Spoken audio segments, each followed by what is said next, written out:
Hey YouTube, today's video is going to be about 360 versus the PS3. Let's talk about the controllers. This is the PS3 DualShock 3 controller. And this is the Xbox 360 controller. Let's see, what's the difference? The difference is that this controller was made after this one. So a lot of people complain about this controller having the home button and Sony basically copying the home button. But you might want to take a closer look at this. There's a home button on the PSP right there. So basically the 360 was the one who copied the PS3. Here I have a DualShock 2 controller, and here is a 360 controller. If you take a closer look, that PS2 has two analog sticks, 1 and 2.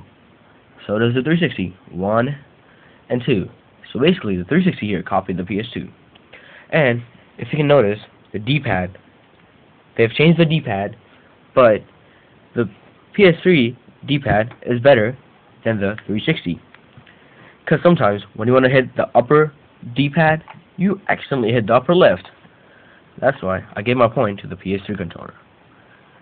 And they've also copied the R1 and R2 and L1 and L2. But instead, they have named it RB, RT, and then LB, LT. And then controllers. All you have to do is basically for the PS3 controller, if it run out of battery, you just have to charge it and then get back to playing again. But for the 360, you have to put batteries in here, and then you plug it in and then start playing. So that's another $20 for the batteries every single time you play. Now, let's talk about the discs. First of all, the PS3 discs, they're Blu-rayed, so I'm pretty sure they have better graphics than the 360 games, which are not Blu-rayed.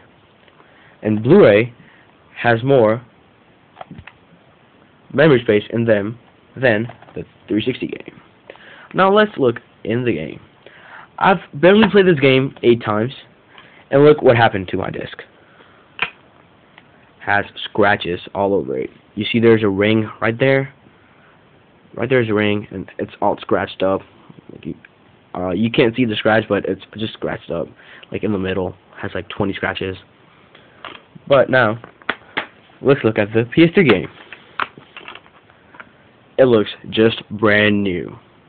Has no scratches, no messed up, and it just looks brand new. Alright, now the difference on the top of the system is this. You could take out the memory slot of the 360 and could replace it with another one. So there you can have as much memory you want, but in different memory slots. So that's a good point about the 360, that you can change it every single time. If you want to get another game or another system, you could just take this with you and start playing the game you were waiting to play, and then just continue the game you saved on this memory slot. But on the PS3, you can't take the memory slot out unless you open it deep. And you have to like put screws in them and open the memory slot, and that's how you would play a saved game. Alright, for the 360 versus the PS3, the front screen looks different. On the 360, if you touch it, you won't make any fingerprints on them. But on the PS3, if you touch it, it will make fingerprints. But on the top of the PS3, on the skin, it could make scratches real easily. But on the 360, it's really hard to make scratches. But what would you like? Scratches on the PS3 or scratches on the disc? I think you should prefer the one with scratches on the skin, because it's not going to harm the way you play the game, or its memory, or online access. So, there's another point for the PS3. And my biggest peeve is that I can turn on the PS3 normally. I have no problem with it. The disc, everything changes. When I want to turn it off, I can just hold that button and turn it off. Like this. Like so. But on the 360, This is the biggest peeve almost all the Microsoft Xbox 360 owners have. That, I might want to turn this on before I show you the 360. So, as soon as I turn it on, you should see what happens.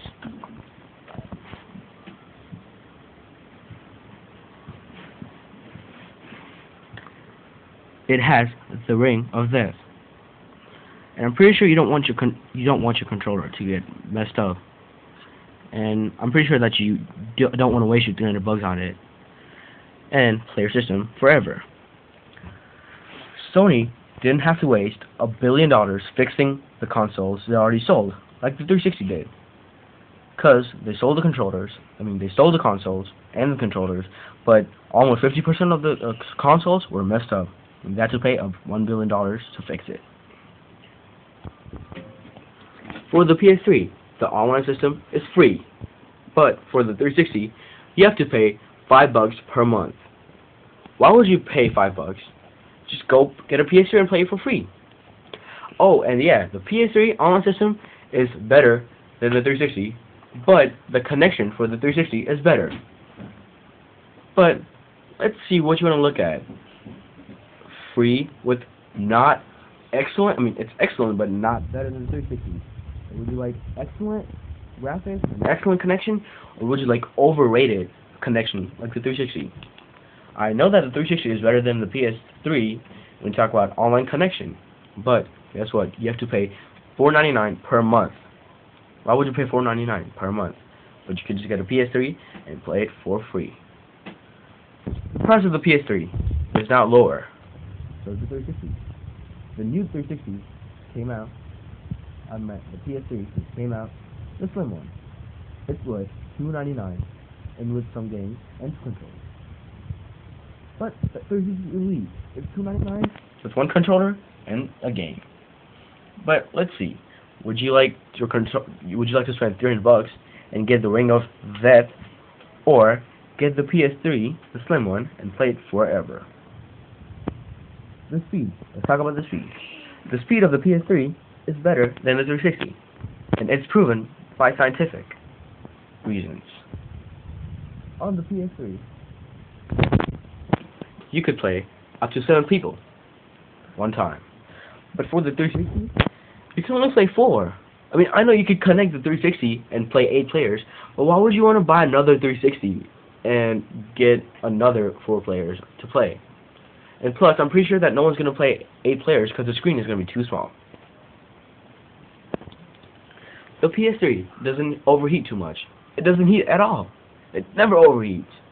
But the 360, I played it for 2 hours and I got the Ring of Death one night. And I got this like 5 days after, and then after 5 days I just got Ring of Death. I got this 5 days before the Ring of Death. And even with the battery life, the 360 takes too much of battery. So the PS3 could last for 40 days. The controller could last 40 days. But for the 360, it can only last up to 20 days, even with the rechargeable battery. So my overall rating for the 360 is 3 out of 5. But my rating for the PS3 is 4.5 out of 5. And that's really good. But basically what Microsoft has done, that it has copied the PS3. The home button, the back was select, the start was start. The D-pad is kind of messed up. They got a new idea, but it's still messed up. You might want to hit some button, a D-pad button, but you might hit something else.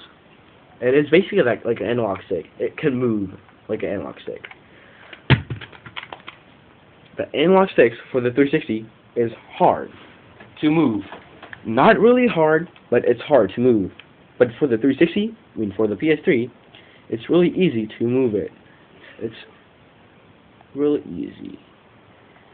The deadline of the 360 is that it can, is when you want to move the analog stick and when you want to end it. And for the PS3, It's the same thing, but it's still easier to. And I know that some people say that online connection is better, but guess what? You still have to pay for it. I mean, that's my major concern. The 360 and PS3 online, because a lot of people don't have any people to play with, so they have to play online. If you have around $300 and you're trying to decide which console you want to buy, I prefer you to get the PS3. If you think that 360 is better, go ahead. It's your choice. But if you would like my assistance to help you, if with any questions, please subscribe or rate or ask a question. And please rate this video 5, because I'm pretty sure that it did help you. If it didn't, please send a comment why it didn't, and I'm pretty sure that I will make another video that will help you. This video is brought to you by New Rain. Say cheese!